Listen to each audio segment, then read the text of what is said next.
Hello दोस्तों, हमारे YouTube channel में आप सभी का स्वागत है। आज की इस वीडियो में हम हमारे स्टॉक मार्केट में हाल ही में लिस्ट हुई एक बहुत ही छोटी सी कंपनी के ऊपर फुल एनालिसिस करने वाले हैं, जिसका नेम है केपी ग्रीन इंजीनियरिंग लिमिटेड। ठीक है, तो आज की इस वीडियो में हम इस स्टॉक के बारे में सारी चीज़ों को डिटेल्स में समझेंगे, क्योंकि ये जो स्टॉक है ये काफ़ी ज़्यादा चर्चा में रहती है। और आईपीओ के टाइम से अभी तक की बात करें तो इन्वेस्टर्स के पैसे लगभग डबल हो चुके हैं यहाँ पर। ठीक है, जिन लोगों ने आईपीओ में लगाया होगा पैसा, उनका अगर आईपीओ मिल गया होगा या फिर आईपीओ के तुरंत बाद से भी पैसा लगाया होगा तो ऑलमोस्ट उनके पैसे डबल हो चुके होंगे। ठीक है, तो अभी देखेंगे कि ऐसी कौन सी बात है कंपनी में जो इतनी बढ़िया रिटर्न दे चुकी है अभी तुरंत में ही। ठीक है, सबसे पहले तो हम इनकी बिजनेस को समझेंगे कि किस प्रकार की इनकी बिजनेस है, कैसे प्रोडक्ट्स ये बनाती है। उसके बाद यहाँ पर हम इनके प्रॉफिट ग्रोथ, सेल्स ग्रोथ, इन चीज़ों के ऊपर ध्यान देंगे। ठीक है, फिर यहाँ पर फ्यूचर में क्या ग्रोथ के चांसेज हैं या नहीं ये देखेंगे। क्या अभी लगभग 500 के लेवल पर पहुंची है, तो क्या आने वाले टाइम में 1000 के लेवल तक पहुंच सकती है या नहीं ये डिस्कस करेंगे। और as a long term investor क्या यहाँ पर हमें इन्वेस्टमेंट करनी चाहिए या नहीं, वो चीज़ें भी डिस्कस करेंगे। लेकिन जो भी चीज़ें यहाँ पर डिस्कस की जाएंगी वो प्योरली एजुकेशनल पर्पज से होंगी, तो कोई भी रिकमेंडेशन या फिर एडवाइस मत समझना। अगर आपको इस वीडियो को देखने के बाद इस स्टॉक के ऊपर इंटरेस्ट लगता है तो फिर आपको खुद से भी स्टडी करनी अपनी या फिर रिसर्च करनी है, एंड उसके बाद ही कोई इन्वेस्टमेंट से रिलेटेड डिसीजन लेनी है, या फिर आपको अपने फाइनेंशियल एडवाइजर से भी कंसल्ट जरूर से करनी है। तो चलो अब हम वीडियो को शुरू करते हैं इनके इंट्रोडक्शन से। ठीक है, तो कंपनी का नाम है केपी ग्रीन इंजीनियरिंग लिमिटेड। ये केपीआई जो ग्रुप है उनकी ही एक कंपनी है, छोटी सी कंपनी है, स्मॉल कैप कंपनी है। आपने केपीआई ग्रीन एनर्जी का नाम सुना होगा। ठीक है, वो जो स्टॉक है केपीआई ग्रीन एनर्जी, उसने भी इन्वेस्टर्स को काफ़ी मालामाल कर दिया था। ठीक है, अभी भी किया है और अभी भी वो लगभग हाई के लेवल पर पहुंची हुई है। ठीक है, तो यहाँ पर वो एक पेरेंट कंपनी हो गई केपी ग्रीन इंजीनियरिंग लिमिटेड की। ठीक है, यहाँ पर हम अब इस कंपनी की बात करते हैं। तो देखो, incorporated in July 2001, KP Green Engineering Limited manufactures fabricated and hot dip galvanised steel products. ठीक है, तो ये होता क्या है यार, गैल्वेनाइज्ड स्टील प्रोडक्ट्स किस चीज़ में यूज किया जाता है अभी आपको क्लियर हो जाएंगे, बस वीडियो के साथ बने रहो। बिजनेस सेगमेंट के अंदर देखें तो बिजनेस सेगमेंट में ये मैन्युफैक्चरिंग भी करती है और सर्विस भी देने का काम करती है। ठीक है, तो यहाँ पर फर्स्ट ऑफ ऑल देखा जाए तो देखो, manufacturing of fabricated and galvanised products. ठीक है, तो देखो यहाँ पर एक minute, company offers custom fabrication and hot dip galvanised steel products including lattice towers, substation structures, solar module mounts, cable trays, beam crash barriers etc. यार ये जो प्रोडक्ट्स बनाती है कंपनी, हो सकता है कि किसी किसी को पता होगा या फिर किसी को नहीं भी पता होगा, तो वीडियो के साथ बस बने रहो, आपको सारी चीज़ें क्लियर हो जाएंगी, बस पेशेंस रखो। ठीक है, तो वो चीज़ें मैन्युफैक्चर करती है। अब सर्विस के अंदर देखें तो देखो, company offers fault rectification services for optical fibre cables to telecom service providers. तो जो टेलीकॉम सर्विस प्रोवाइडर्स होते हैं उनके जो ऑप्टिकल फाइबर्स में खराबी वगैरह आती है तो वो सही करने का काम करती है, ये सर्विस देती है कंपनी। ठीक है, साथ ही साथ it's services include regular inspection and preventive maintenance through O&M services. तो ये मेंटेनेंस का भी काम करती है। ठीक है, अब यहाँ पर प्रोडक्ट्स की बात करें तो देखो वही चीज़ें यहाँ पर लिखी हुई हैं, lattice towers structures, sub station structure, solar module mounting structures, cable trays, earthing strips and beam crash barriers. ठीक है, तो अब आप लोग सोच रहे हो कि यार ये प्रोडक्ट्स के बारे में बताओ भाई। चलो देखो, आपको मैं दिखाता हूँ, हो सके तो कुछ लोगों को पता होगा, लेकिन मेरा काम है कि पूरी डिटेल्स में क्लियर करना, इसलिए यार वीडियो लॉन्ग हो जाती है, तो उसके लिए टेंशन ना लेना, आपको अच्छी तरह से समझ में बस आनी चाहिए, मेरी यही सोच है। ठीक है, तो देखो करंट प्रोडक्ट वर्टिकल्स की अगर हम बात करें तो जो अभी प्रोडक्ट्स इनके चल रहे हैं, जिनके ऊपर ये काम कर रही है, वो यहाँ पर प्रोडक्ट्स देखने को मिल रही है सारे के सारे। ठीक है, चलो देखते हैं क्या क्या प्रोडक्ट्स हैं इनके। तो एक मिनट, यहाँ पर देखो सोलर मॉड्यूल माउंटिंग स्ट्रक्चर। तो ये क्या होता है, जो देखो सोलर में इमेज में देखो लगा हुआ है, सोलर को पकड़े रखने के लिए जो स्टील यूज किए जाते हैं या स्टैंड वगैरह लगे होते हैं, तो वो जो स्टील यूज किए जाते हैं वो गैल्वेनाइज्ड स्टील होते हैं। ठीक है, तो वही ये कंपनी बनाती है, ठीक है। इसके अलावा विंड मिल लैटिस टावर जो है ये भी बनाती है। मेटल बीम क्रैश बैरियर, जो आप हाईवेज के किनारे देखते होगे, ये जो बैरियर लगे होते हैं, ये जो स्टील होती है, ये कंपनी बनाती है, ठीक है। गैल्वेनाइज्ड स्टील से ये चीज़ें बनी होती है, ठीक है। उसके बाद यहाँ पर देखो नेक्स्ट है सब स्टेशन इक्विपमेंट स्ट्रक्चर, तो ये भी कंपनी बनाती है, ठीक है। फिर यहाँ पर ट्रांसमिशन लाइन टावर, फिर यहाँ पर टेलीकॉम टावर स्ट्रक्चर बनाती है, ठीक है। ये सब चीज़ें बनाती है। उसके बाद यहाँ पर देखो और भी चीज़ें, आइसोलेटर, फिर यहाँ पर cable tray and earthing material, बहुत सारी चीज़ें ये बनाती है। तो यहाँ पर देखो अगर हम सर्विसेज की भी बात करें तो देखो ऑप्टिकल फाइबर वाला जो हमने अभी देखा था, ये देखो optical fibre fault rectification, solar rooftop installation का भी ये काम करती है। गैल्वेनाइजेशन जॉब वर्क भी है इनका। पूलिंग सब स्टेशन डेवलपमेंट, ये सारे काम हैं इनके करंट के, ठीक है। बाकी आगे इनके और भी प्लानिंग है नए नए प्रोडक्ट सेगमेंट के अंदर, ठीक है।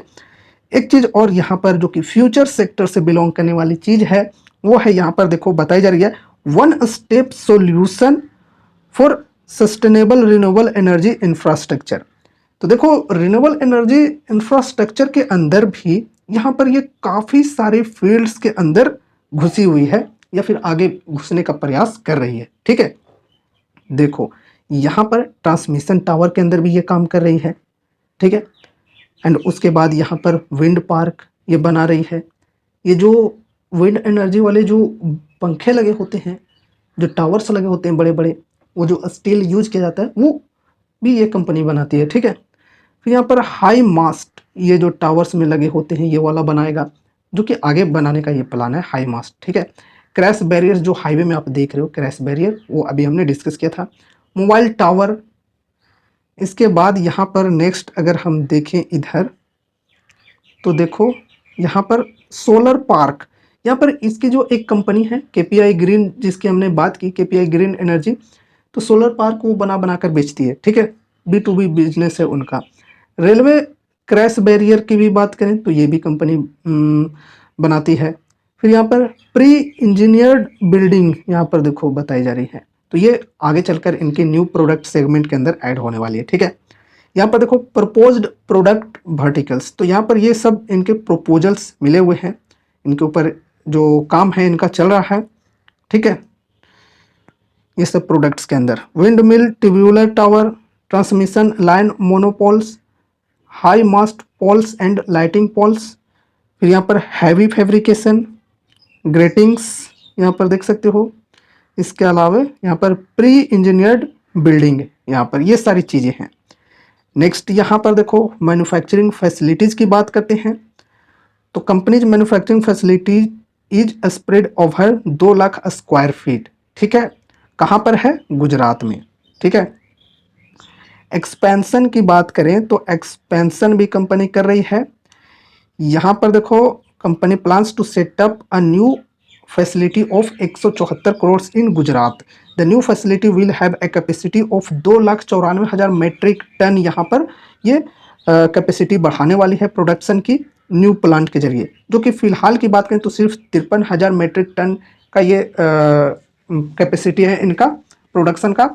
नई यहाँ पर प्लांट सेटअप करने के बाद 2,94,000 मेट्रिक टन तक ये कैपेसिटी इनकी हो जाएगी प्रोडक्शन की, ठीक है। न्यू प्रोडक्ट्स जो कि अभी हमने डिस्कस किया वो यहाँ पर अभी देखने को मिलेगी, ठीक है। The company plans to introduce a new line of products including high mast, जो अभी हमने देखा, फ्लोर ग्रेटिंग्स, ठीक है, pre engineered buildings and heavy fabrication in its new facility, ठीक है। तो ये इनका न्यू प्रोडक्ट का सेगमेंट है, ठीक है। रेवेन्यू बाइफर्केशन की अगर हम बात करें तो देखो यहाँ पर प्रोडक्ट वाइज यहाँ पर बताया जा रहा है। यहाँ पर FY23 के अकॉर्डिंग यहाँ पर देखो लैटिस टावर एंड सब स्टेशन स्ट्रक्चर से इनकी रेवेन्यू 34% की आती है। सोलर MMS जो हमने देखा था, सोलर मॉड्यूल माउंटिंग स्ट्रक्चर, ठीक है, तो ये जो है इसके थ्रू यहाँ पर 44% की रेवेन्यू आती है, सबसे ज़्यादा इसी के थ्रू आती है, ठीक है। Cable tray and earthing material की बात करें तो इससे 6%, बीम क्रैश बैरियर से 6%, गैल्वेनाइजिंग जॉब वर्क जो है इनका उससे 1%, आइसोलेटर से 1%, ठीक है, FRT से 1%, rooftops and power units 2%, other से 5%, ठीक है। तो ये है इनका रेवेन्यू बाइफर्केशन। एंड उसके बाद ज्योग्राफिकल रेवेन्यू बाइफर्केशन की बात करें तो यहाँ पर देख सकते हो इनका रेवेन्यू यहाँ पर FY23 में 90.5% आई गुजरात से, जो कि 98% थी पहले FY22 में। चलो अच्छी बात है कि किसी एक पर डिपेंडेंट नहीं रहना चाहिए, लेकिन फिर भी अभी भी गुजरात के ऊपर काफ़ी ज़्यादा डिपेंडेंस है इनका, क्योंकि गुजरात में काफ़ी ज़्यादा डेवलपमेंट के ऊपर काम भी चलती रहती है, ठीक है। तो गुजरात से इनका काफ़ी बढ़िया तरीके से बिजनेस चल रही है, ठीक है। पंजाब की बात करें तो FY22 में नील था, ठीक है, जो कि 23 में 5.5% हो गई। अदर्स में अगर हम देखें तो FY22 में 2% थी, जो कि FY23 में 4% हो गई। चलो बढ़िया है, और भी अलग अलग स्टेट्स में अगर फैल जाती है तो बहुत ही बढ़िया होगा, इनका रेवेन्यू बढ़ सकता है। सेगमेंट वाइज रेवेन्यू बाइफर्केशन की बात करें तो प्रोडक्ट सेल करके 99% की रेवेन्यू इनकी आती है। सेल ऑफ सर्विसेज, यहाँ पर सर्विसेज से कुछ खास इनकी रेवेन्यू नहीं है, मेन इनकी रेवेन्यू है प्रोडक्ट सेल करके, ठीक है। सर्विसेज किस प्रकार की ये देती है वो भी हमने अभी डिस्कस किया, प्रोडक्ट्स किस प्रकार की ये बेचती है वो भी हमने डिस्कस किया, ठीक है। रेवेन्यू बाइफर्केशन अगर हम क्लाइंट वाइज देखें तो टॉप 1 कस्टमर जो है उससे 12% की रेवेन्यू आती है इनकी, ठीक है। टॉप 3 कस्टमर से 25%, टॉप 5 कस्टमर से 29%, यहाँ पर टॉप 10 कस्टमर से 34%। इस प्रकार से इनकी क्लाइंट वाइज रेवेन्यू आप लोग यहाँ पर देख सकते हो। ऑर्डर बुक की यहाँ पर हम बात करें तो फिर यहाँ पर देखो the company has orders worth RS 233 plus crore for 69 projects as of December 2023। As per management these orders normally get completed in 40 से 50 दिन, ठीक है, 40 to 50 डेज, ठीक है। यार कभी हिंदी बोलता हूँ कभी इंग्लिश बोलता हूँ तो उसके लिए टेंशन नहीं लेना, ठीक है, आदत है मेरी, क्या कहूँ। तो यहाँ पर ये जो ऑर्डर्स हैं ये नॉर्मली 40 से 50 दिन में कंप्लीट हो जाते हैं, और ये जो ऑर्डर हैं ये दिसंबर 2023 में ही मिली थी, ठीक है। तो ये है ऑर्डर बुक। अब देखो अभी हमने कंपनी के ऊपर काफ़ी सारी चीज़ों के बारे में जाना, ठीक है, किस प्रकार की कंपनी काम करती है, क्लाइंट्स इनके कैसे कैसे हैं, और कितने सारे प्रोडक्ट सेगमेंट के अंदर ये काम करते हैं। तो डाइवर्सिफिकेशन काफ़ी बढ़िया है इनका, ठीक है। अब फंडामेंटल्स देखते हैं तो देखो काफ़ी छोटी कंपनी है, मात्र 2400 करोड़ का मार्केट कैप है, स्मॉल कैप कंपनी है। एंड यहाँ पर स्टॉक पी की बात करें तो 67.6 है, इंडस्ट्री पी है 47.4, तो थोड़ा सा एक्सपेंसिव देखने में लग रहा है। ROC 104%, ROE 103%, चलो बढ़िया है। डेट टू इक्विटी 0.14 है, डेप्ट यहाँ पर 36.6 crore, free cash flow minus में -55.4 crore, current price 481, book value 53.4 का है। 52 वीक हाई एंड लो की बात करें तो 501 और 200 का है, ठीक है। डिविडेंड नहीं देती है कंपनी कुछ भी, फेस वैल्यू है 5 रुपये की, EPS है 7 रुपये की, ठीक है। नेक्स्ट यहाँ पर हम प्रॉफिट एंड लॉस स्टेटमेंट अगर हम देखें तो देखो ये भी कंसिस्टेंसी यहाँ पर हमें देखने को मिल रही है, ठीक है।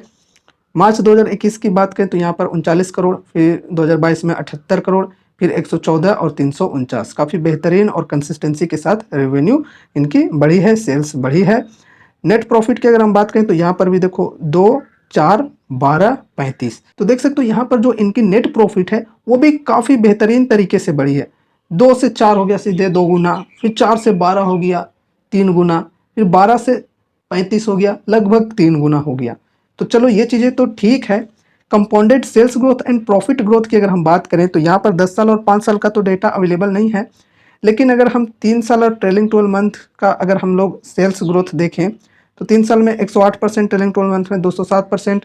कंपाउंडेड प्रॉफिट ग्रोथ की अगर हम बात करें तो यहाँ पर देखो 3 साल में 182% बताया जा रहा है, ट्रेलिंग 12 मंथ में 192%, ठीक है। तो नेक्स्ट यहाँ पर हम लोग देखते हैं ये स्टॉक प्राइस CAGR की बात करें तो कुछ खास नहीं है, यहाँ पर बताया हुआ ही नहीं है, ठीक है, खास की बात क्या करें। रिटर्न ऑन इक्विटी देखो यहाँ पर बढ़िया है, 3 ईयर्स में यहाँ पर 67% और लास्ट ईयर में 109%, ठीक है, चलो ठीक है। बैलेंस शीट की बात करें तो बैलेंस शीट के अंदर भी देखो कैश रिजर्व इनके बढ़े हुए हैं, अगर यहाँ पर हम बोरोइंग्स की बात करें तो देखो कुछ खास नहीं है, 37 करोड़ का है। रिजर्व है 242 करोड़, चलो बढ़िया है। शेयर होल्डिंग पैटर्न की अगर हम यहाँ पर बात करें तो देखो यहाँ पर, एक मिनट, यहाँ पर देखो प्रोमोटर्स की होल्डिंग है 66.59%, FII है 7.61%, DII है 1.38%। पब्लिक यहाँ पर काफ़ी ज़्यादा होल्डिंग लेकर बैठी हुई है, 24.5% के लगभग लेकर बैठी हुई है होल्डिंग। ठीक है, नेक्स्ट यहाँ पर अब हम चार्ट के ऊपर डिस्कशन करते हैं। देखो चार्ट किस प्रकार से यहाँ पर बढ़ी है, एकदम ऐसे। ठीक है, तो यहाँ पर रिटर्न्स जो है इन्वेस्टर्स के लगभग अभी तक मतलब जिन लोगों ने यहाँ पर इन्वेस्ट किया होगा तो देख सकते हो 200 से यहाँ पर लगभग 500 के लेवल पर पहुँच गई, 500 के लेवल तक पहुँची गई है। ठीक है, तो यहाँ पर डबल से भी ज़्यादा हो गया यहाँ पर रिटर्न। ठीक है, तो बढ़िया बात है। और यहाँ पर अभी के प्राइस की अगर हम बात करें, जब मैं वीडियो बना रहा हूँ तो इससे पिछले दिन जब क्लोज हुई थी तो 481 पर क्लोज हुई थी। ठीक है, तो यहाँ पर अभी अगर हम इन्वेस्टमेंट की सोचें तो यहाँ पर इन्वेस्टमेंट के लिए कोई भी ऐसा सिग्नल नहीं मिल रहा है। ठीक है, देखो यहाँ पर अगर हम लोग इन्वेस्टमेंट करते हैं इस हाई वाले लेवल पर तो ये कोई बुद्धिमानी नहीं होगी। हो सकता है आप लोग फोमो में आकर बाय करना चाहो और अगर मेरी बात सुनकर इन्वेस्ट ना करते हो और आगे ऊपर चढ़ जाता है तो फिर मुझे मत कहना, क्योंकि मैं सिर्फ एजुकेशनल पर्पज से डिस्कशन कर रहा हूँ। ठीक है, कोई रिकमेंडेशन या फिर एडवाइस नहीं दे रहा हूँ। अगर यहाँ पर आप लोग इन्वेस्टमेंट करते हो या फिर नहीं भी करते हो तो जो भी प्रॉफिट होगा जो भी लॉस होगा वो आपका ही होगा। मैं यहाँ पर इन्वेस्टमेंट करता हूँ तो जो भी प्रॉफिट होगा जो भी लॉस होगा वो मेरा होगा। ठीक है, तो ये चीज़ें आपको ध्यान में रखनी है। अगर हम इन्वेस्टर के पॉइंट ऑफ व्यू से देखें तो जब तक यहाँ पर कुछ करेक्शन नहीं मिलते हैं तब तक यहाँ पर हमें इन्वेस्टमेंट नहीं करनी चाहिए। अब ये 500 के लेवल पर है तो यहाँ पर देखो ये ऑल टाइम हाई का लेवल है। ठीक है, 500, तो 500 का लेवल अगर ब्रेक करके ऊपर सस्टेन करता है तो फिर 500 से 600, 800, 1000 तक भी जा सकता है, क्योंकि यहाँ पर जो मोमेंट है काफ़ी पॉजिटिव वाली है। ठीक है, साथ ही साथ इनकी जो Q4 की रिजल्ट आई है वो भी काफ़ी बेहतरीन आई, एकदम ताबड़तोड़। आपने यहाँ पर नेट प्रॉफिट भी देखा और सेल्स ग्रोथ भी देखा अभी कि कैसा बढ़ा, एकदम 3-3 गुना से बढ़ गया है। तो उस हिसाब से यहाँ पर तेज़ी काफ़ी बेहतरीन देखने को मिल रही है। ठीक है, काफ़ी ज़्यादा लोग बाइंग में इंटरेस्ट यहाँ पर ले रहे हैं। लेकिन एक और बहुत ही बड़ी बात यह है कि यहाँ पर बाइंग लॉट साइज में हो रही है फिलहाल। ठीक है, IPO भी जब आई थी तब लॉट साइज में होती थी, 1000 शेयर्स कम से कम आपको खरीदने पड़ेंगे। ठीक है, ये आपको ध्यान में रखना है, तो उस हिसाब से आप लोग देख लेना। ठीक है, तो यहाँ पर एक हैवी अमाउंट इन्वेस्ट करना ही पड़ेगा, कम से कम 1000 शेयर्स इन्वेस्ट करना होगा, तभी जाकर यहाँ पर आप इन्वेस्ट कर पाओगे। बाकी आगे चलकर देखते हैं ये सिस्टम कब तक रहती है। ठीक है, तो देखो यहाँ पर जैसा कि हमने अभी डिस्कस किया कि 500 का जो लेवल है इससे ऊपर ब्रेकआउट देकर सस्टेन करती है तो फिर और ऊपर के लेवल हम देख पाएंगे। लेकिन अगर यहाँ से प्रॉफिट बुकिंग चालू हो जाती है तो देखो कहाँ तक जाती है।